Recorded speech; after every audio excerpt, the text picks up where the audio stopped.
Selamat pagi, selamat siang, selamat sore, Ibu dosen serta teman-teman semua. Pada kesempatan ini, kami dari kelompok 2 akan mempresentasikan hasil kerja studi kasus kami yang berjudul Boston House Price Prediction menggunakan Machine Learning Regression. Sebelumnya, kami akan memperkenalkan anggota kelompok kami. Yang pertama ada Claydensia Galilea Sanak, yang kedua ada Antonetta Novalin Huki, yang ketiga ada Priscilia Andrea Ngantung, dan yang keempat ada Eustasia Susan Cimoy. Pada bagian pendahuluan ini kami akan menjelaskan mengenai Boston Housing Dataset. Dataset Boston Housing adalah dataset klasik pada tahun 1970-an yang digunakan untuk memprediksi harga rumah di kawasan Boston, Amerika Serikat. Dataset ini berisi informasi terkait kondisi lingkungan, sosial, ekonomi, serta karakteristik fisik rumah.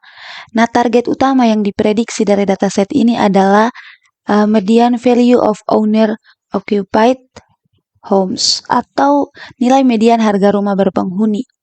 Nah, dataset ini awalnya dikumpulkan oleh David Harrison dan Daniel Rubinfeld untuk penelitian berjudul Hedonic Housing Price and the Demand for Clean Air pada tahun 1978 dengan tujuan meneliti apakah kualitas udara dan polusi itu memengaruhi harga rumah di Boston. Saat ini dataset tersebut sering digunakan untuk pembelajaran machine learning, khususnya regresi, karena memiliki target kontinu, banyak fitur numerik, dan ukuran kecil, sehingga mudah dipahami oleh pemula. Namun dataset ini memiliki isu etis pada variabel B yang berkaitan dengan segregasi ras kulit hitam. Karena alasan tersebut, sejak Skitlearn versi 1.2, dataset ini dihapus dari pemanggilan otomatis dan hanya diakses secara manual untuk tujuan edukatif. Selanjutnya kita masuk pada tipe masalah pada Boston Housing. Nah, pada studi kasus ini tujuan utama kita itu memprediksi harga rumah. Dan memprediksi harga rumah itu dengan data yang sudah ada atau sudah ada label harganya, maka jenis masalahnya adalah supervised learning. Kenapa? Karena datanya itu sudah lengkap, ada fitur seperti jumlah kamar, tingkat kriminalitas, populasi, dan juga lain-lain. Dan juga ada label atau target atau harga rumahnya. Jadi, kita cuma belajar dari data yang sudah ada jawabannya. Termasuk juga jenis regresi atau regression problem. Regresi yang dipakai ketika hasil prediksinya itu berupa angka, bukan kategori. Dari kasus ini juga sudah jelas kalau kita mau memprediksi harga rumah yang tentu saja bentuknya angka. Tujuannya itu untuk apa? Memberikan perkiraan harga rumah berdasarkan kondisi lingkungannya sekitar. Dan ciri-ciri regresi untuk kita tahu apakah model bagus atau tidak. Biasanya dipakai dalam 3 ukuran. Yang pertama ada R-squared atau mengukur seberapa baik model menjelaskan hubungan antara fitur dan harga. Semakin mendekati 1, maka semakin bagus. Yang kedua ada mean absolute error. Ini ibarat rata-rata selisih harga yang salah. Misalnya, mean absolute error-nya itu sama dengan 2, maka rata-rata prediksi meleset $2.000.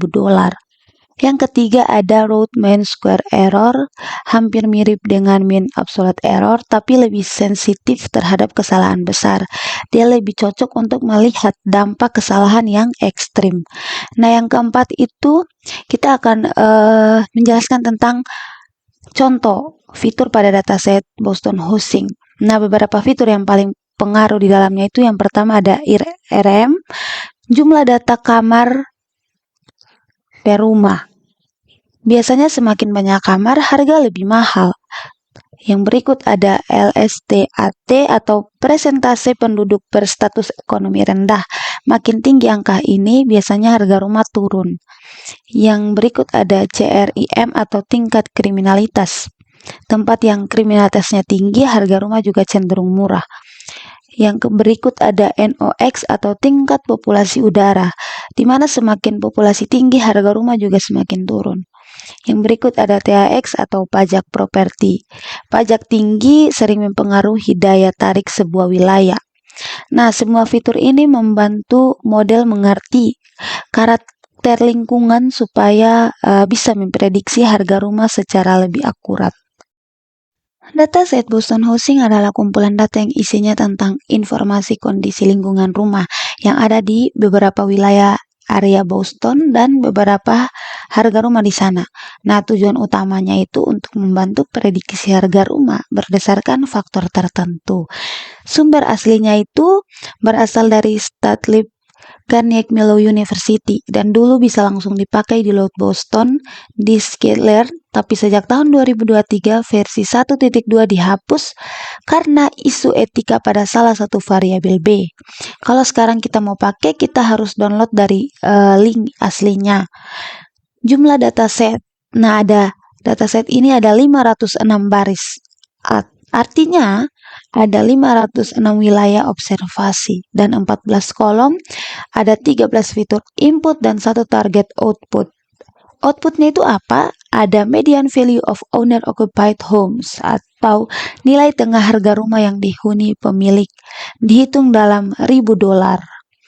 Untuk penjelasan variabel input, yang pertama ada RM, di mana rata-rata jumlah kamar dalam rumah di suatu area. Kalau banyak kamar, harga rumah juga lebih mahal.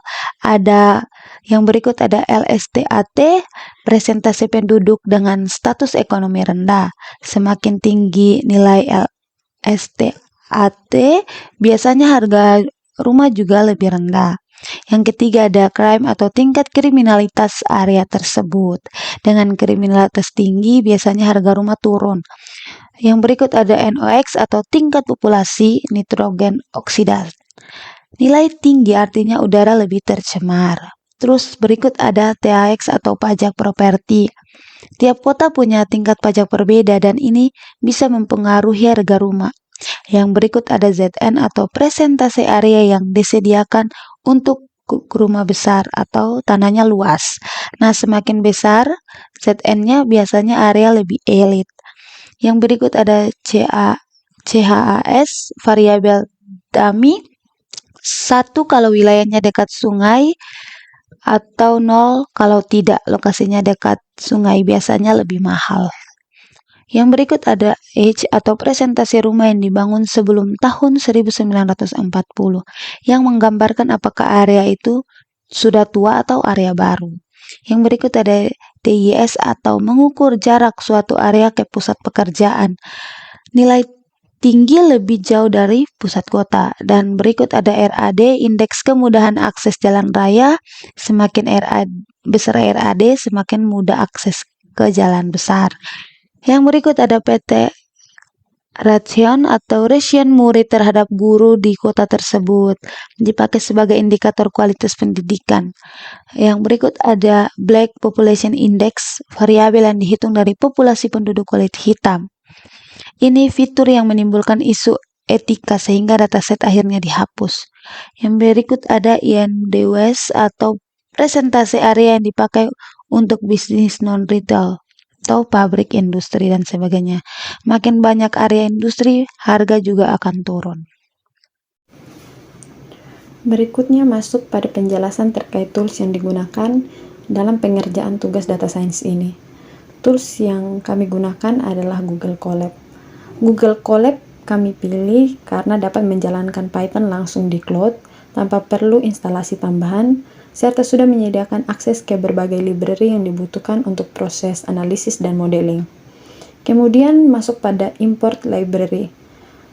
Library digunakan sebagai alat bantu dalam proses analisis data sampai pada pembuatan model machine learning. Pertama, kami menggunakan Pandas yang berfungsi untuk membaca dataset dan mengelola data dalam bentuk tabel dan data frame. Melalui Pandas, kami dapat melakukan proses seperti menampilkan isi data, mengecek kolom, serta melakukan pembersihan data apabila diperlukan. Kedua, kami mengimpor NumPy. Library ini membantu kami dalam perhitungan numerik seperti operasi matematika dan pengolahan nilai dalam bentuk array. NumPy sangat penting karena sebagian besar proses komputasi di machine learning bergantung pada perhitungan numerik.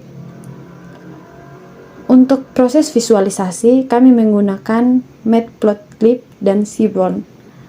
Matplotlib memungkinkan kami untuk membuat grafik dasar seperti histogram dan scarlet plot. Sedangkan Seaborn membantu menampilkan visualisasi yang lebih informatif dan rapi. Penggunaan visualisasi ini bertujuan untuk memahami pola awal pada data sebelum masuk ke tahap pemodelan.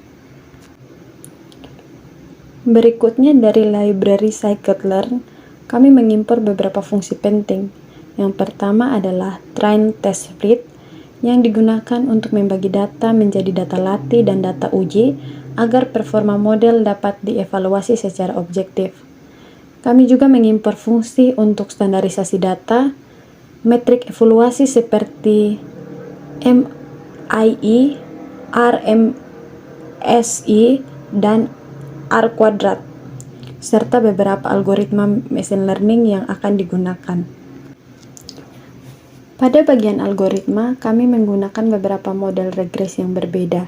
Yang pertama adalah linear regression, yang menjadi model dasar untuk melihat hubungan linear atau fitur dengan nilai target. Model ini juga membantu pembandingan awal karena sifatnya sederhana dan mudah diinterpretasikan. Kemudian kami menggunakan Rate regression, yang merupakan pengembangan dari linear regression dengan menambahkan regulasi L2. Model ini membantu mengurangi masalah multi-collinearity atau ketika beberapa fitur saling berkorelasi sehingga hasil prediksi menjadi lebih stabil. Selanjutnya adalah Lesson regression yang menggunakan regulasi L1.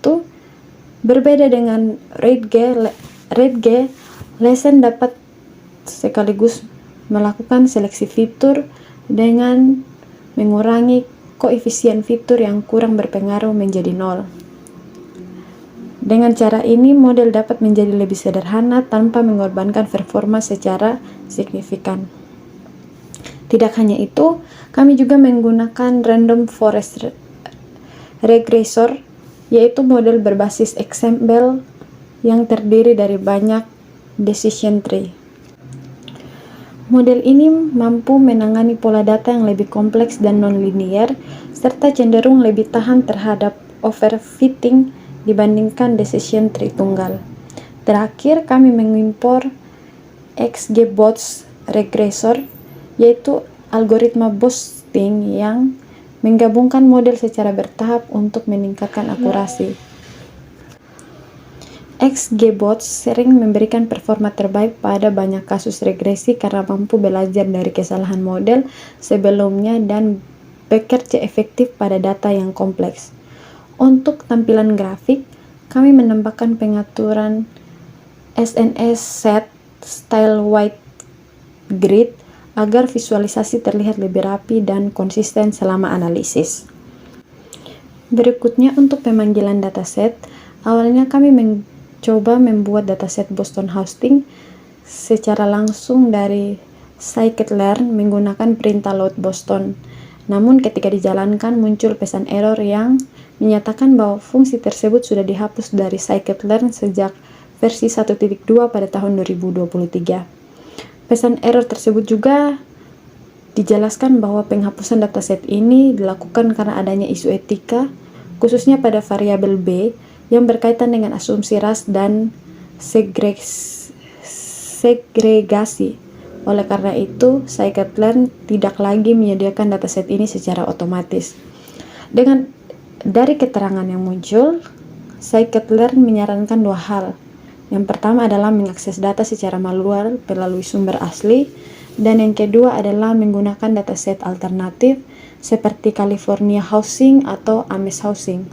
Namun karena tugas ini mengharuskan kami menggunakan Boston Housing, karena juga hanya untuk keperluan pembelajaran dan bukan analisis kebijakan atau keputusan nyata, maka kami tetap menggunakan dataset tersebut dengan mengunduhnya secara manual melalui link yang disarankan. Seperti yang sudah dijelaskan bahwa dataset Boston Housing sudah tidak dapat diakses secara otomatis melalui scikit-learn, pada tahap ini kami melakukan pemanggilan dataset secara manual. Kami mengunduh dataset terlebih dahulu melalui link sumber yang tersedia, kemudian memuatnya ke dalam Python menggunakan fungsi read CSV dari library Pandas. Dengan cara ini, dataset dapat dimasukkan ke dalam data frame sehingga kami bisa melihat strukturnya secara lengkap. Setelah dataset berhasil terbaca, kami memastikan bahwa seluruh fitur dan kolom target sudah sesuai, serta memeriksa jumlah baris dan kolom untuk memastikan tidak ada data yang terpotong. Langkah berikutnya yaitu kami menampilkan informasi data dasar dari dataset seperti tipe data pada setiap kolom, keberadaan nilai yang hilang, dan statistik deskriptif seperti nilai minimum, maksimum, rata-rata, dan median.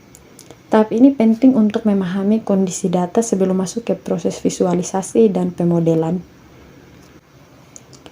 Sebelum masuk pada proses pemodelan algoritma 5 algoritma yang akan digunakan, pertama kita akan masuk terlebih dahulu pada proses visualisasi dataset.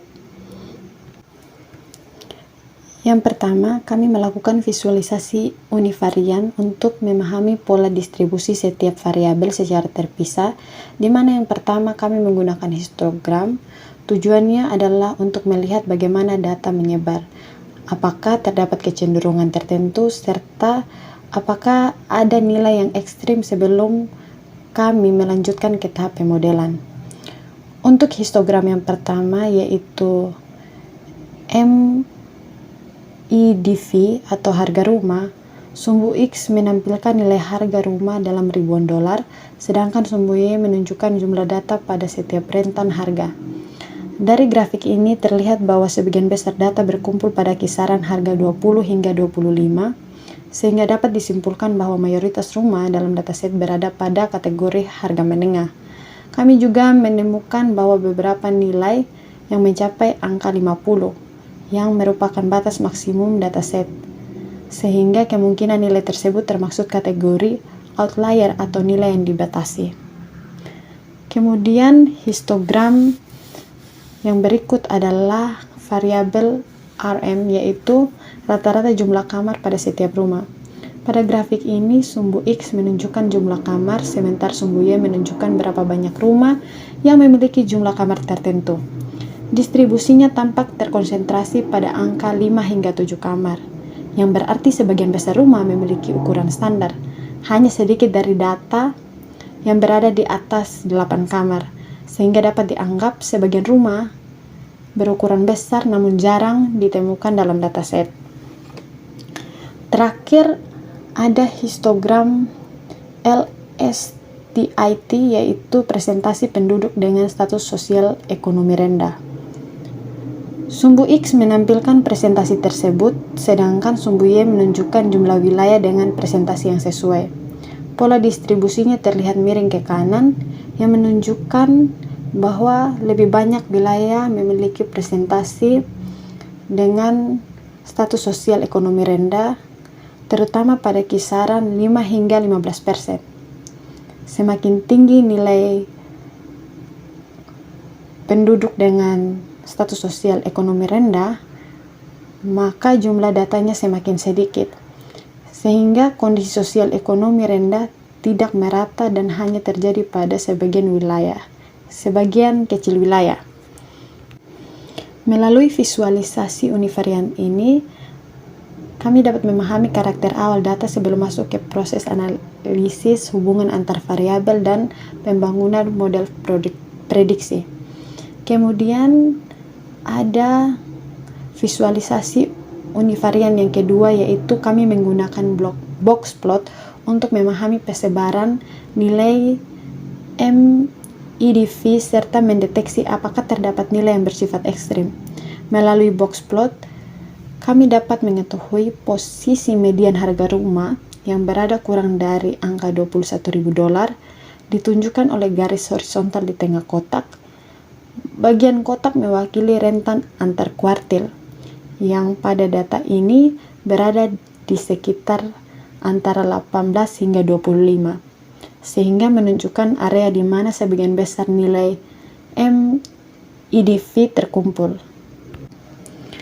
Sementara itu, titik-titik yang muncul di bagian kanan grafik berada pada kisaran nilai di atas 35 hingga mendekati 50, yang menunjukkan keberadaan nilai-nilai yang jauh lebih tinggi dibandingkan distribusi utama data. Dengan demikian, box plot membantu dalam proses pemahaman persebaran data harga rumah secara jelas tanpa harus melihat data satu persatu. Berikutnya masuk pada visualisasi bivarian, yaitu visualisasi yang digunakan untuk menganalisis hubungan antara dua variabel sekaligus. Berbeda dengan visualisasi univarian yang hanya melihat satu variabel secara berdiri sendiri, visualisasi bivarian membantu untuk memahami apakah suatu fitur memiliki keterkaitan dengan variabel target. Dalam hal ini, MIDV sebagai harga rumah. Pada analisis ini, kami memilih hanya dua variabel yang divisualisasikan, yaitu RM dan LSTIT, karena keduanya termasuk fitur yang paling berpengaruh berdasarkan karakteristik data. RM berkaitan langsung dengan kualitas fisik rumah melalui jumlah kamar, sementara LSTIT menggambarkan kondisi sosial ekonomi lingkungan yang dapat mempengaruhi nilai properti. Pada grafik pertama yang menunjukkan hubungan antara RM dan MIDV, sumbu X berisi nilai RM dan dengan rentang sekitar 4 hingga 9, dan sumbu Y menampilkan nilai MIDV antara 0 hingga 50. Titik-titik pada scarlet plot terlihat membentuk pola menaik mengikuti garis regresi, di mana peningkatan jumlah kamar memberikan kecenderungan peningkatan harga rumah. Misalnya, ketika nilai RM berada di atas 7, titik data banyak muncul pada kisaran MIDV sekitar 35 hingga 50. Sedangkan pada RM sekitar 5 hingga 6, sebagian besar nilai MIDV berada di rentang 15 hingga 25. Hal ini menunjukkan adanya hubungan positif yang kuat antara jumlah kamar dan harga rumah. Sementara itu, grafik kedua menampilkan hubungan antara LSTIT dan MIDV. Sumbu X memperlihatkan presentasi penduduk berstatus ekonomi rendah dari sekitar 1 hingga lebih dari 35. Dan sumbu Y tetap menunjukkan MIDV pada kisaran 0 hingga 50. Pada scarlet plot ini, titik-titik membentuk pola menurun sesuai garis regresi, yang berarti semakin tinggi nilai LSTIT, semakin rendah harga rumah. Ketika LSTIT berada di bawah angka 10, banyak titik terlihat pada nilai MIDV sekitar 25 hingga 50.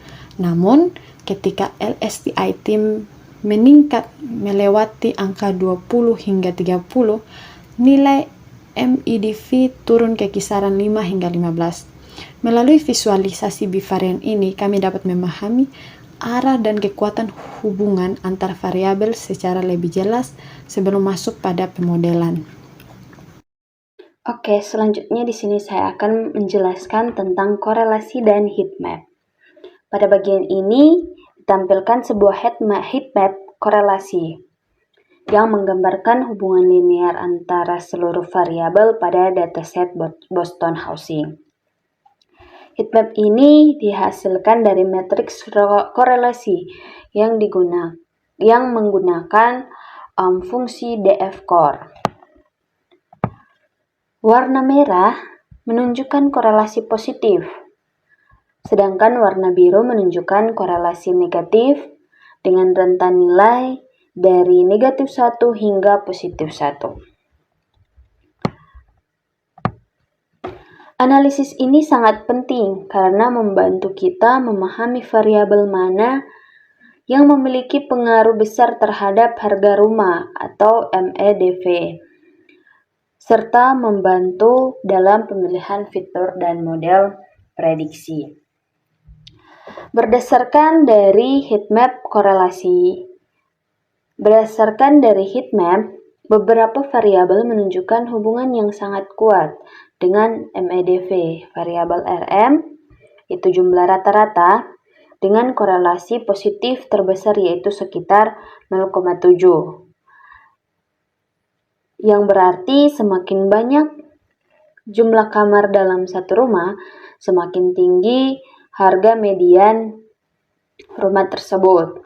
Sebaliknya, pada variabel LSTAT atau persentase penduduk berstatus sosial ekonomi rendah, ini menunjukkan korelasi negatif tertingginya itu sekitar negatif 0,74, menandakan bahwa semakin tinggi nilai LSTAT, semakin rendah harga rumah. Variabel lain seperti PT ratio ini dan Indus juga menunjukkan hubungan negatif terhadap MEDV, sementara ZN menunjukkan korelasi positif sedang. Selain hubungan dengan harga rumah, heatmap ini juga mengungkapkan bahwa potensi multi-kolineritas antar variabel, misalnya korelasi yang sangat tinggi antara RAD dan TAX, sekitar 0,91. Hal ini menjadi perhatian penting dalam pemodelan regresi karena variabel-variabel yang terlalu mirip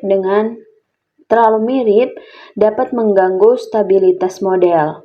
Secara keseluruhan, heatmap korelasi ini memberikan gambaran yang jelas mengenai struktur hubungan antar variabel dalam dataset Boston Housing dan membantu dalam menggunakan fitur yang paling relevan untuk melakukan prediksi harga rumah. Selanjutnya, pada bagian ini kita akan menjelaskan atau membahas analisis terhadap variabel B, yaitu variabel yang mempresentasikan proporsi penduduk kulit hitam dalam suatu wilayah. Karena variabel ini termasuk isu yang negatif, analisis dilakukan dengan hati-hati dan berfokus pada pemahaman statistik, bukan pada penilaian sosial. Nah, bisa dilihat pada grafik yang ditampilkan adalah scatter plot yang menunjukkan hubungan antara variabel B dan pada sumbu X dan MEDV, yaitu median atau median harga rumah pada sumbu Y. Setiap titik mewakili satu wilayah dalam dataset. Jika kita perhatikan pada penyebaran, sebagai besar nilai B berada pada kisaran mendekati 400, tetapi nilai MEDV untuk titik-titik tersebut tetap sangat bervariasi. Ini menunjukkan bahwa tidak terdapat pola hubungan yang jelas atau linear antara variabel B dan harga median rumah. Baik, pada nilai B yang rendah maupun tinggi, MEDV tetap menunjukkan sebaran yang luas. Nah, penting untuk dicatat bahwa variabel ini berasal dari dataset historis yang dapat memuat bias struktural. Karena itu, kita tidak menarik kesimpulan kausal dari hubungan ini. Analisis ini murni menunjukkan hubungan statistik antar variabel, bukan interpretasi mengenai kelompok masyarakat. Dari visualisasi ini dapat disimpulkan bahwa variabel B tidak memiliki hubungan yang kuat dengan MEDV dan tidak dapat digunakan sebagai prediktor tunggal yang akurat untuk rumah. Analisis yang melibatkan variabel sensitif tetap harus dilakukan secara etis dan objektif. Selanjutnya kita akan membahas tentang pre-processing dalam supervising learning. Setelah memahami variabel-variabel dalam dataset, kita masuk ke tahap preprocessing, yaitu proses menyiapkan data sebelum membangun model supervised learning. Nah, pada memisahkan fitur dan target, pada bagian ini, pertama kita memisahkan antara fitur X dan target Y. Kemudian, target adalah MEDV, sedangkan semua kolom lainnya digunakan sebagai fitur. Kemudian dataset dibagi menggunakan train test split. Kita bisa lihat pada codingan ini. Nah, 80% sebagai data pelatihan dan 20% sebagai data pengujian. Dengan random state ditetapkan agar pembagian data tetap konsisten setiap kali dijalankan. Yang selanjutnya ada standarisasi data numerik. Nah, langkah berikutnya adalah standarisasi fitur numerik menggunakan standar scaler. Nah, ini penting karena model linear seperti regresi linear sangat sensitif terhadap perbedaan skala antar fitur. Proses dilakukan sebagai berikut. Yang pertama, membuat kolom numerik. Yang kedua, membuat salinan data training dan testing. Yang ketiga, melakukan fit transform pada data training untuk menghitung mean dan standar deviasi. Nah, yang keempat itu melakukan transform pada data testing menggunakan parameter yang sama. Nah, standar deviasi memastikan bahwa setiap fitur berada dalam rentang yang seimbang dengan mean 0 dan standar deviasi 1, sehingga model dapat belajar secara optimal. Oke, selanjutnya di sini saya akan menjelaskan tentang modeling dan evaluasi model. Pada bagian ini, kami akan menjelaskan proses modeling dan evaluasi beberapa algoritma machine learning yang digunakan untuk memprediksi harga rumah dataset Boston Housing. Tujuan utama langkah ini adalah menemukan model mana yang memberikan performa paling optimal berdasarkan metrik evaluasi regresi.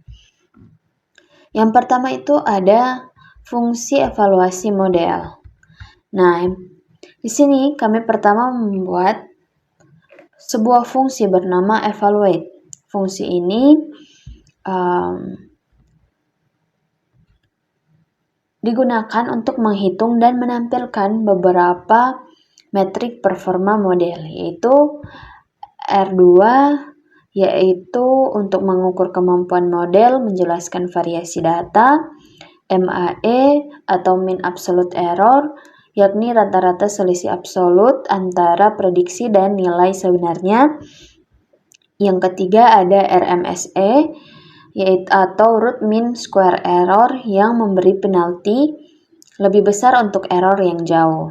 Nah, dengan adanya fungsi ini, proses perbandingan performa antar model menjadi lebih mudah dan konsisten. Selanjutnya ini adalah pemilihan dan pembuatan model. Nah, di sini kami memilih beberapa model. Yang pertama ada linear, regression, ridge, lasso, random forest, dan XGBoost. Nah, ini akan dijelaskan oleh teman saya. Nah, selanjutnya ada alasan kenapa kami memilih kelima model algoritma ini. Alasan pilihan ini untuk mengetahui algoritma mana yang paling sesuai dengan karakteristik data baik dari sisi linearitas maupun kompleksitas hubungan antar variabel. Nah, Pada proses pelatihan model, dalam proses training terdapat perlakuan khusus untuk model tertentu. Untuk model linear seperti linear regression, Ridge, Lasso yang mengutamakan data yang telah standarisasi atau scaled. Hal ini penting karena model linear sensitif terhadap perbedaan skala fitur. Sementara itu, Random Forest dan XGBoost adalah model berbasis decision tree sehingga tidak membutuhkan scaling. Oleh karena itu, kedua model ini dilatih langsung menggunakan data asli tanpa standarisasi. Setelah model dilatih, masing-masing model digunakan untuk melakukan prediksi terhadap dataset. Data test. Evaluasi performa model. Setelah melakukan prediksi, setiap model dievaluasi menggunakan 3 metrik utama, yaitu R2 score untuk mengukur akurasi keseluruhan, MAE untuk mengetahui rata-rata error, dan RMSE sebagai tolak ukur error yang lebih sensitif. Dengan metrik-metrik ini, kita bisa melihat atau kita bisa menilai model mana yang paling akurat dan paling stabil.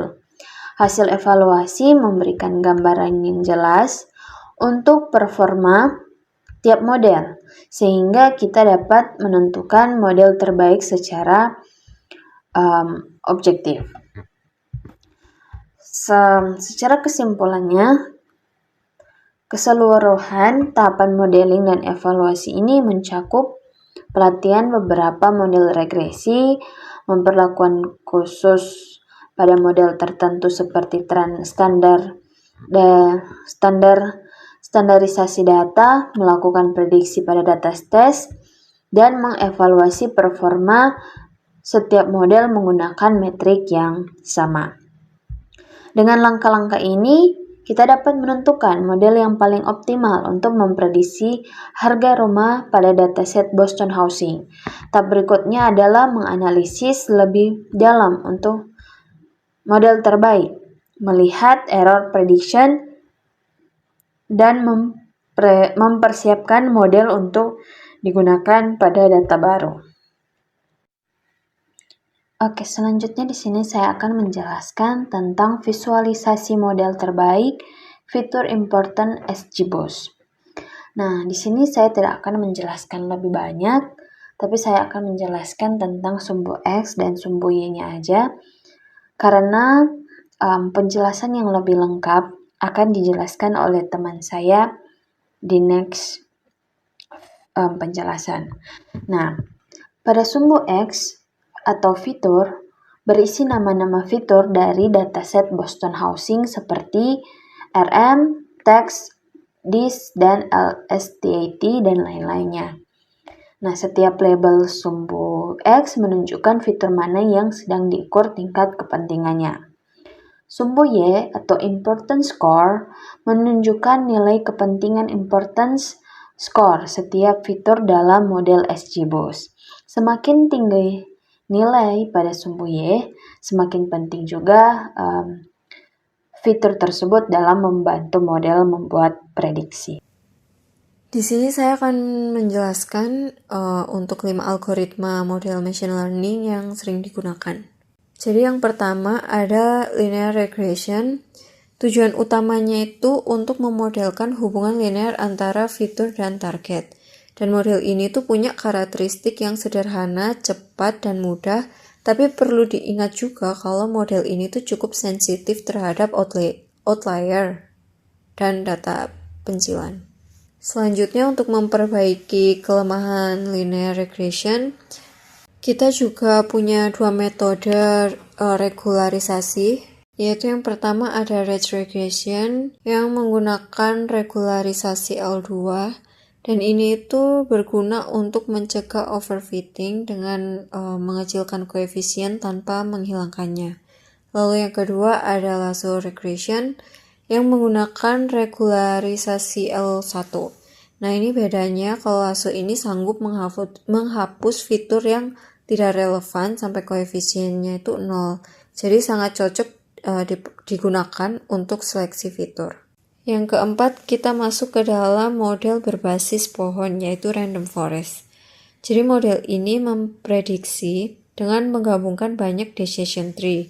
Nah, karakteristiknya ini lebih kuat, tahan terhadap outlier, dan mampu menangkap hubungan data yang non-linear.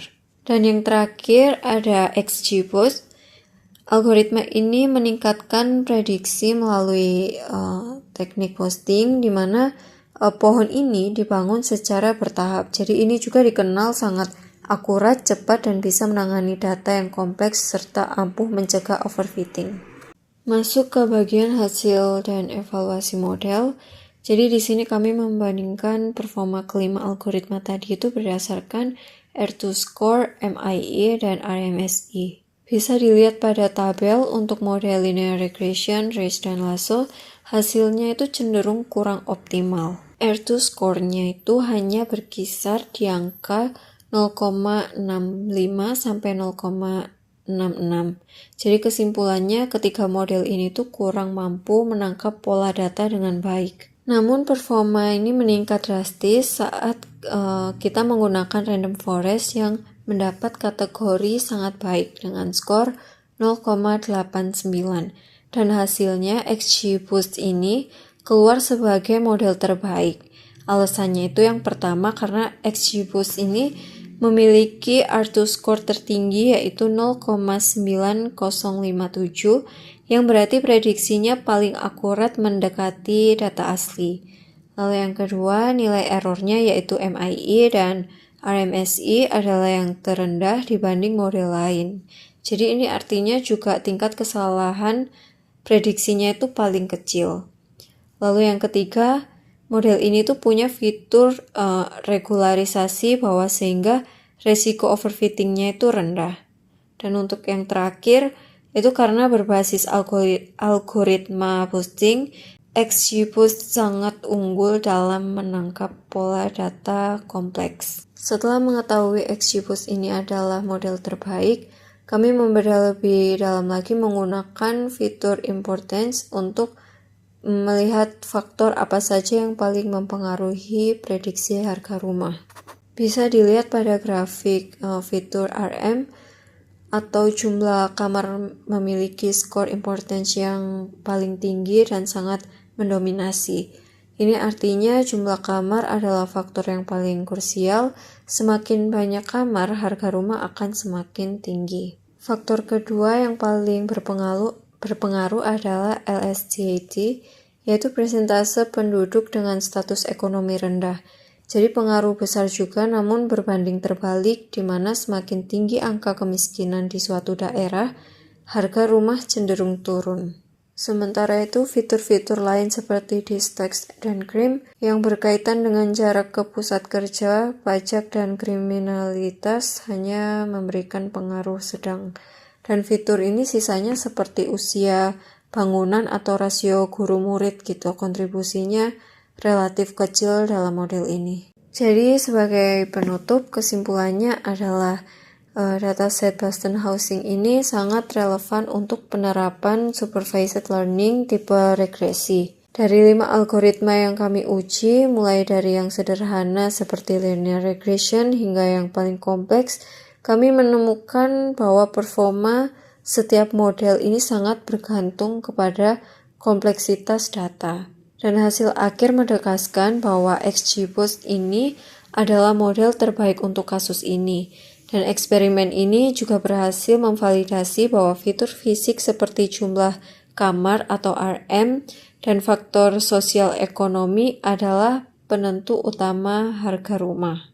Dan proyek ini memberikan gambar lengkap tentang alur machine learning mulai dari processing hingga evaluasi. Namun perlu juga kami tekankan bahwa studi kasus ini bertujuan untuk edukasi semata. Jadi kami menyadari bahwa dataset ini sudah usang dan memiliki isu etika terkait ras sehingga tidak disarankan untuk digunakan dalam aplikasi bisnis nyata untuk saat ini. Dan untuk sumbernya, kami menggunakan dokumentasi resmi dari Scikit-Learn, XGBoost, dan referensi coding dari Kaggle yang linknya sudah kami tampilkan di slide ini. Demikian presentasi dari kelompok 2. Semoga penjelasan kami ini bermanfaat dan mudah dipahami. Terima kasih.